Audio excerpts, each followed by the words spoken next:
The Voyage of the Dawn Treader by C.S. Lewis. Chapter 15. The Wonders of the Last Sea. Very soon after they had left Ramandu's country, they began to feel that they had already sailed beyond the world. All was different. For one thing, they all found that they were needing less sleep. One did not want to go to bed, nor to eat much, nor even to talk except in low voices. Another thing was the light. There was too much of it. The sun, when it came up each morning, looked twice, if not 3 times, its usual size.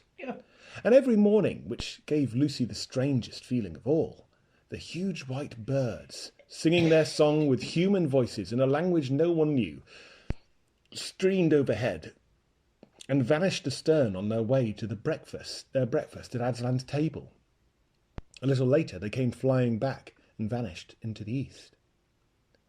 "How beautifully clear the water is," said Lucy to herself, as she leaned over the port side early in the afternoon on the second day. And it was. The first thing that she noticed was a little black object, about the size of a shoe, travelling along the same speed as the ship. For a moment she thought that it was something floating on the surface. But then there came floating past a bit of stale bread, which the cook had just thrown out of the gallery.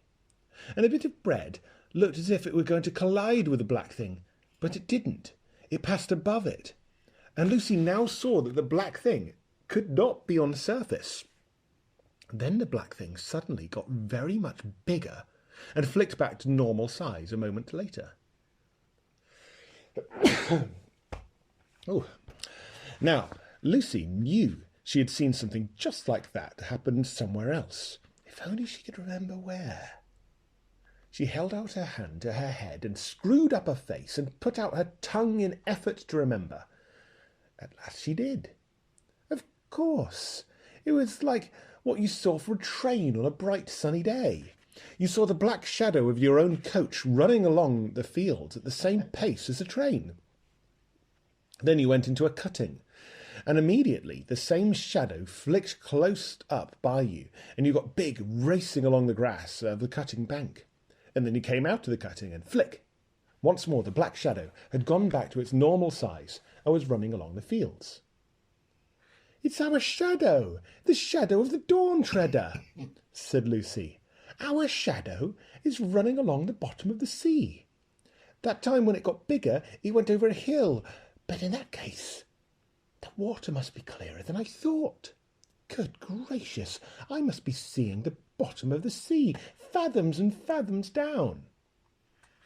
As soon as she had said this, she realised that the great silvery expanse which she had been seeing, without noticing, for some time, was really the sand on the seabed, and that all sorts of darker or brighter patches were not lights and shadows on the surface, but real things at the bottom.